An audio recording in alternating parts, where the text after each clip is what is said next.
ADV 150, registered pa yan, formado. Kung mga to, nagre-range 18,000 to 19,000 lang. May bawas pa. May mga bawas na po yan. QJ Motor ATR 160. Ito pwede sa installment to. ADV 160. All stock, halos bagong. Ganda po. Sabi pati muffler, wala nang tanggalan, no? Sound check. Ito mga brother, paggabi na, pero okay lang kasi hanggang alas 7 ng gabi. Open tong shop na to, kaya titingnan natin kung ano mga stocks ang meron sa kanila ngayon. Napakaraming mga bagong units dito mga brother. Siguro check natin para makita nyo. Meron dito mga budget meal, mga halagang 18 plus thousand, tas all the way hanggang premium. So check natin yung ilan sa mga units. Ditong Mio Gear na 2022 model. Mukhang all stock naman to. Nasa 6,000 lang yung odo. Naka seats na. Although ito mukhang pagitin mo na lang to. Magkano lang naman ang seats eh. Nasa mga 150 to 350. Depende kung gaano kaganda ipapagit mo na seats. All stock. Yung gulong makapal pa. May LTO plate na. Tapos yan, panalo na ka na dito. Yung suspension niya RCB. Shocks na mga brother. Ito yung Find Your Trip Edition. So ang Mio na to, itong Mio Gear na to nagkakahalaga ng 64,000. Lahat gumagana. All working. Ay so. Tapos may katabi siya. Ito, ang ganda pa ng kulay na ito. Yamaha Mio Sporty, sayan yung kulay. May decals na rin dito, naka-domino handle grip, naka-domino na seat cover. Makinis pa talaga yung kaha, pati yung taillight buong buo, no? Parang bago pa, no? Hindi yung naninigaw-nigaw.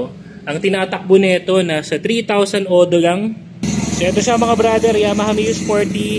Na ito nasa 41,000, pero pwede na daw to sa 39,000 kung cash yung kunin. No? Naka-LED na rin yung ilaw niya. Ito, pinatay ko muna mga brother para makita nyo naka-LED na rin yung ilaw niyan. Pansin natin, marami mga click version 2 dito mga brother. Ito mura na to. Ito may itim dito. Oh. Nakaporma na, may decals na. Yung gulong makapal pa. Mukha na rin. Oh. Aftermarket na rin. Yung disc brake na ito. Tapos may mga slider na rin. Start natin kay Kuya JC para makita nyo kung one click start talaga. Ayan mga brother. One click start. High-low, meron. Odo nito na yan, nasa 4,000 lang. Anong year to kay JC?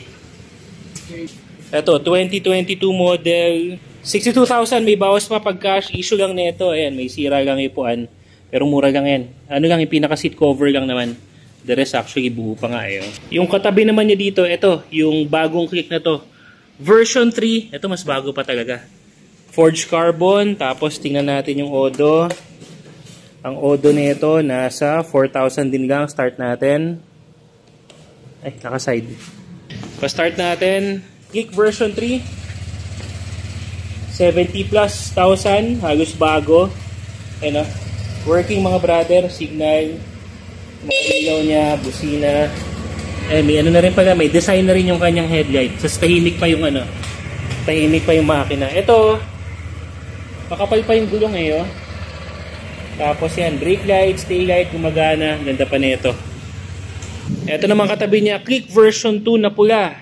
Naka-aftermarket seats na. Ito yung may camelback na. Oh. Yan, may konting kut-kut lang, pero nasa inyo na kung gusto nyo palitan. Maganda nito, may bonus na siya. Na top box bracket. Ano ka na, tipid ka na dito ng mga more or less 2,000 pesos. Top box na lang ang kulang mo. Meron na ring LTO plate, ang kapal ng gulong, pati yung suspension. Malinis. Ito, naka-JRP grip. Tapos yung kanyang utility hook dito, iba na rin. Tignan natin, ilan na ba tinatakbo na ito. Ito naman, 7,400 tinatakbo. Subukan natin start. Yan, one click start mga brad. Tahimik din naman yung makina. Ayun o, so may mga konting decals na naporma. Ito nasa 62,000. May bawas pa yan pag cash. Kayo nang bahalang tumawad. Actually yung kahan nito makinis pa. Ayun o. Ganda pa sa mga naghahanap ng version 2. Actually, yung version 2 tsaka version 3, kung sa itsura, minimal lang naman yung mga pinag-iba niya talaga. Ayun o. Sa inyo, magkakatabi yan na. Version 2, version 3, version 2. Parehas lang talaga ng forma. May konting update lang syempre sa version 3. Ito naman mga brother, click version 2 pa rin. Orange. Ito nasa 58,000 pesos. Naka, ano tawag dito? Honeycomb ba yan? Na decals. Tapos, aftermarket na rin yung brake lever. Adjustable na. May mga ano na siya dito, may mga garnish na. Oh. So maganda, maganda. Formado tong ano na to, kick version to na to. Kaya takbo pa lang nito 14,000 ang Odo. Pero ang kinis pa. May konti lang dito, parang mga nauka lang na pintura, pero isang 100 pesos na spray paint lang. Okay na yan, yung gulong okay pa. Ito yung upuan, ang ganda. Yung ano, yung parang papel digiha siya. Ganun yung upuan niya. Ayan o. So, tingnan natin, start natin din ito mga brother. Ayan, walang cut. Nakikita nyo naman, no? Diretso start para dito sa kick version ito na to. 58,000 na lang. Kayo nang bahala makipag-usap kay Motor Changi. 60,000 daw talaga to eh. Pero 58 na lang. Tapos dito naman, meron ditong kick version 2 na red naman to. Ito nakaporma na. Yan, naka upside down fork, aftermarket shocks. Naka white na mags.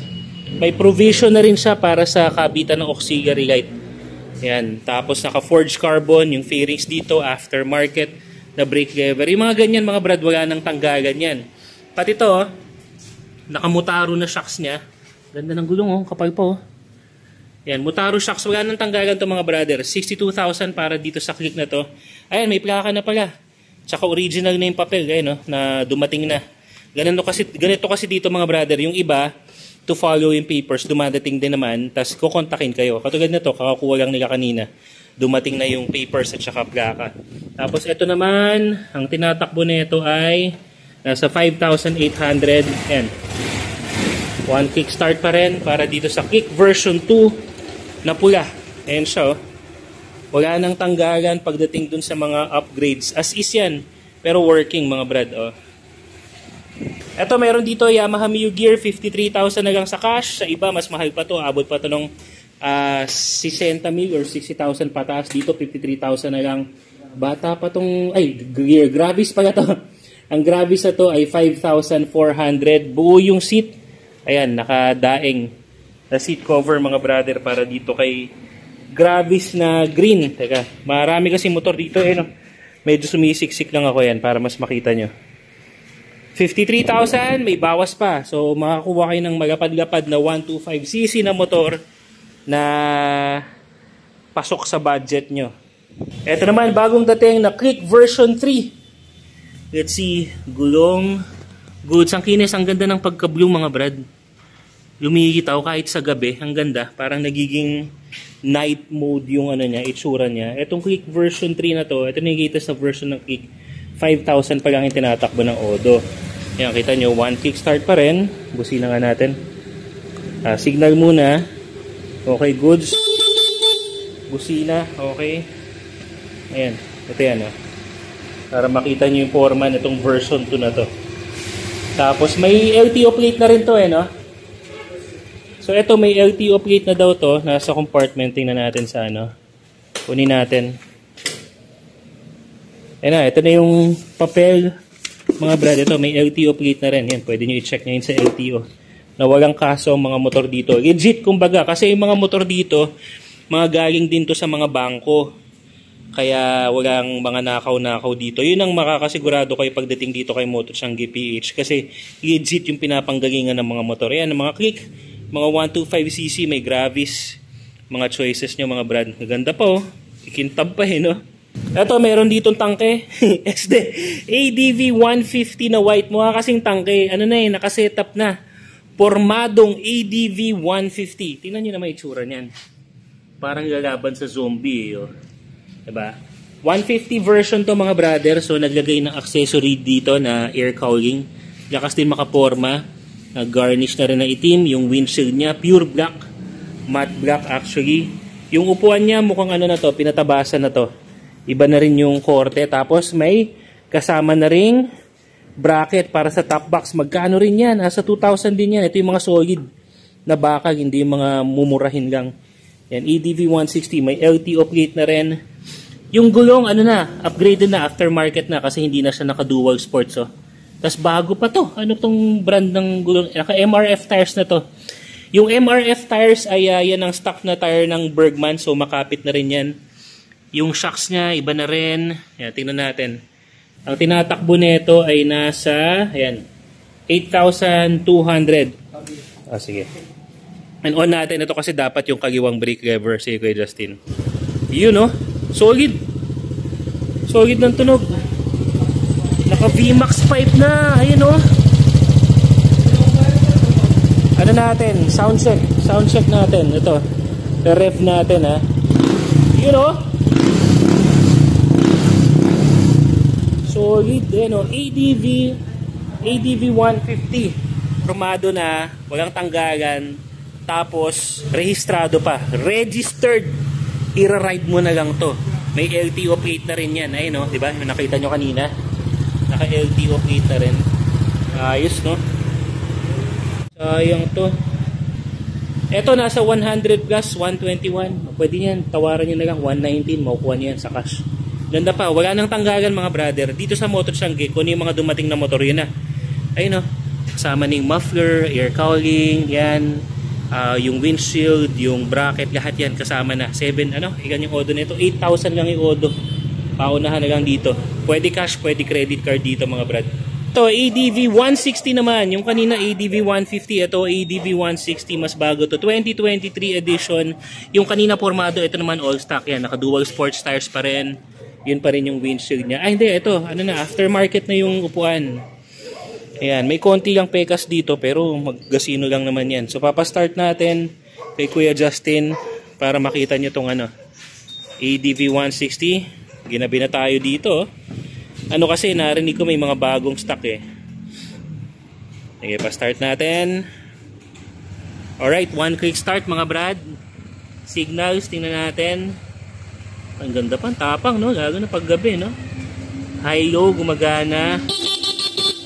Kusina, stock pa din. Kung makikita nyo ito sa personal mga brother, mas maganda kasi makikita nyo makinis talaga yung kaha nito. At tinatakbo pa lang nito.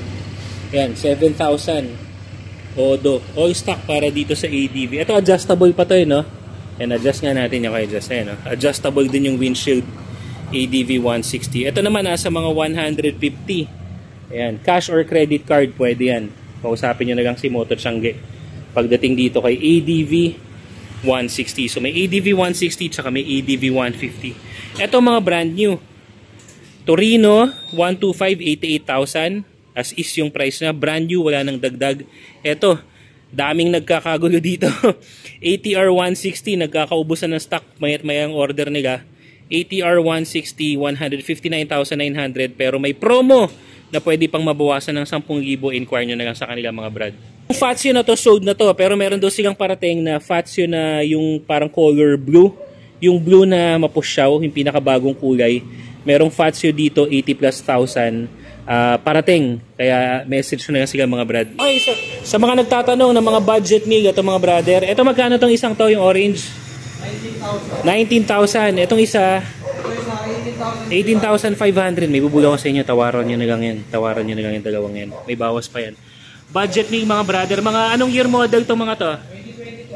2023 model pa, 125cc, ito Passion 125, ito Gala 125, ayan mga brad. Yung mga pang service lang, pang dito. Ayan yung pormahan niya. Yung iba nakuha na eh. May mga nakakuha na. So puntahan nyo na lang to kaagad. Yan, 18,500, may bawas pa yan, 19,000, may bawas pa. Okay, tapos yung katabi naman niya, ito, Fyro 175, yung FKM na kamukha ng Aerox. Ang tinatakbo naman ito. Sige, paon nga kay Justin ay 3,000? Ano to? Ito yung 2024 no? 2024 model, 3 years registered pa tong Fyro 175. O nga pala mga brother, pwede dito cash, bank transfer, GCash, pwede rin ng credit card. So maraming payment options, kaya pupunta na lang kayo dito para makuha yung motor na para sa'yo. So yun mga brother, open sila from 9 AM to 7 ng gabi. Ayun o, ginabi na tayo dito. Tapos kahit weekends, holidays, open pa rin dito. Kaya magpunta na lang kayo dito. Yung Facebook page nila, ito, message na rin para makapag-inquire kayo. Kaya makapag-reserve na. Unahan nyo na pagdating sa reservation para hindi na makuha yung unit na tipuhan nyo. Marami pa silang mga ibang parating pa na stocks. Marami pa mga stocks sa warehouse. Ito kasi yung pinaka-showroom lang. Kaya maganda nyan. Punta na lang kagad kayo dito or inquire nyo na yung gusto nyo na motor para mapunta na sa inyo. Hanggang dito naman yung video natin mga brother. Ginabi na ako at ako uwi na muna. Kita-kits tayo sa susunod na video at susunod na mga updates natin pagdating sa mga motor na affordable para sa'yo.